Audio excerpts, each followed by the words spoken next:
इतनी गरीबी है महाराज कि जो उनके घर की छत है ना वो पूरी टूटी है। अगर बरसात में पानी गिर जाए तो पूरा पानी सुदामा के घर में से होके जाए। अगर रात को 2 बजे पानी गिरे तो सुदामा जी महाराज उठ के बैठ जाए। इतनी भी जगह ना बचे कि महाराज रोड पे बैठे या घर के अंदर बैठे बराबर है। अगर धूप निकले तो पूरी धूप सुदामा के घर में से होके जाए। आहा, पूरी छत बिल्कुल टूटी। ठंड पड़े तो पूरी रात सुदामा जी महाराज आग जला करके बैठ के निकारे। इतने भी कपड़े नहीं है सुदामा जी के पास कि बिछा लें और ओढ़ लें। केवल एक धोती है, बाई धोती है तो महाराज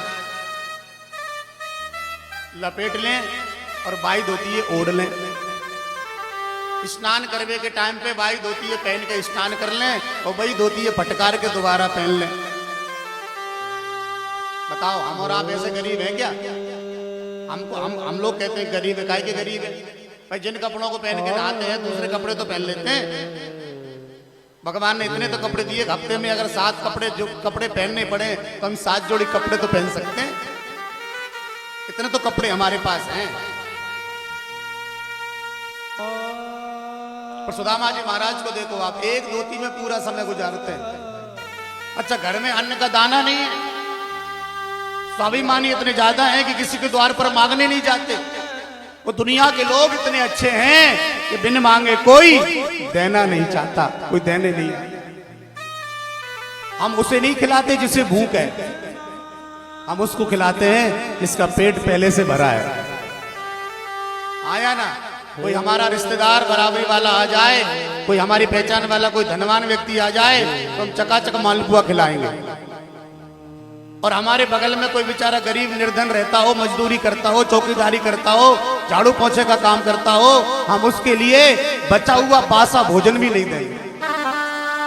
हम डस्ट में डाल देंगे पर नहीं देंगे उसको। आया ना? मैं जहां रहता हूं वहां एक चौकीदार जी रहते हैं। मैं सच कह रहा हूं, रात को कभी 12 बजे 11 बजे हम तो लेट ही पहुंचते हैं घर अक्सर। यहां से भी लेट जाते हैं और कथा में रहते हैं तो भी लेट ही आते हैं। तो कभी अगर जैसे घर पे हैं, भोजन बचा और हम घर पे हैं तो हमने अगर उसको फोन करके पूछा कि अरे भैया भोजन करोगे, तो हमारी आदत है हम भोजन को नहीं फेंकते। मैं आपसे सच कह रहा हूं, मतलब जब जब उससे पूछा होगा उसने कभी मना ही नहीं किया होगा। चाहे रात को 12 बजे फोन लगा दिया, बस यही कह देता है जी महाराज जी आप दे दो ना, मैं ले लूंगा।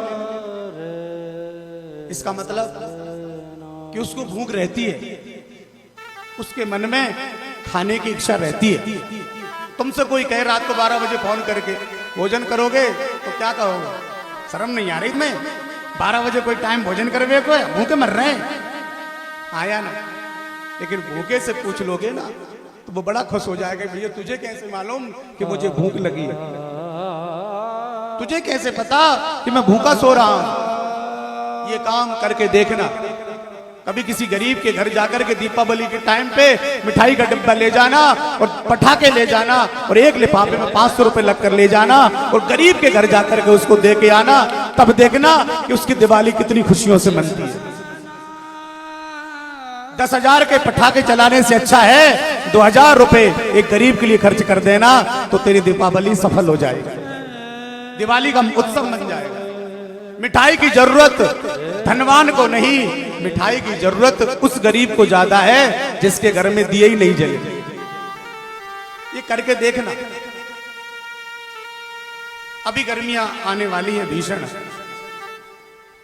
भगवान ने तुम्हें धनवान बनाया है, संपन्नता दी है, ठाकुर जी ने तुम्हें तुमसे ज्यादा दिया है, तो अपनी गाड़ी में 4-5 जोड़ी चप्पल पटक लेना, पटके रहना। रोड पर तुम्हें कोई छोटा बच्चा या कोई नंगे पैर दिखाई दे तो ये मत पूछना कि भैया तेरे पास चप्पल है कि नहीं है। ये मत पूछना उससे कि तेरे पास पैसे है कि नहीं है, बस ये कह देना कि मेरी इच्छा है तुम्हें चप्पल पहनाने की, अगर इस नाप की चप्पल तुम्हें बन जाए तो तुम इसे पहन लो, अगर उसके 2 महीने धूप में पांव जलने से बच गए तो तुम्हें भागवत कथा कराने का फल मिल जाएगा।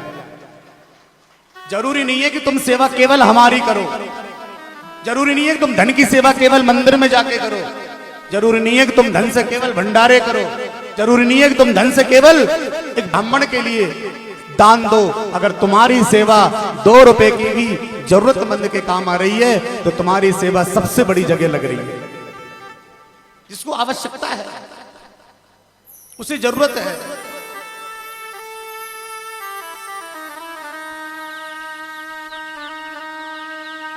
महाराज सुदामा जी महाराज किसी के द्वार पर मांगने नहीं जाते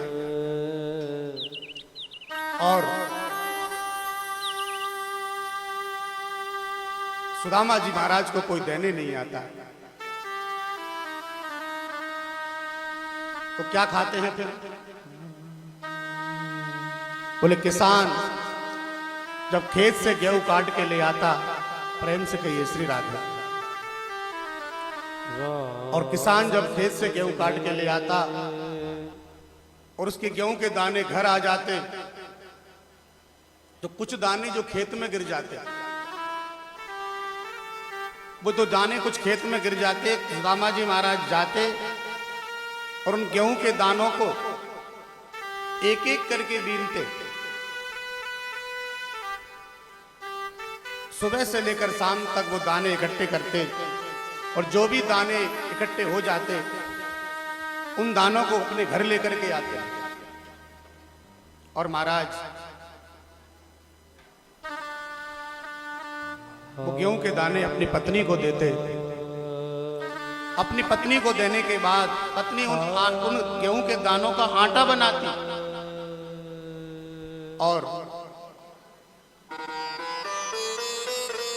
ईंट का चूल्हा बनाती और महाराज चूल्हा बना करके रोटी पकाती और रोटी पका के ठाकुर जी को भोग लगाती और भोग लगाने के बाद अपने बच्चों को खिलाती और जो बच जाता उसे स्वयं सुदामा जी महाराज और सुशीला दोनों खाते और बस पानी पी करके सो जाते। ये टाइम सुदामा जी के जीवन का रोज का चल रहा है, ये जिंदगी उनकी रोज की चल रही है।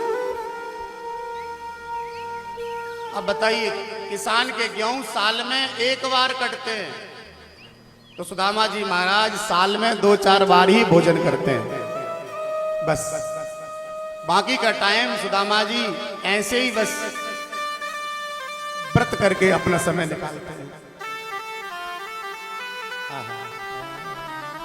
समय निकल रहा है सुदामा जी का और सुदामा जी महाराज अपने समय को गुजार रहे हैं।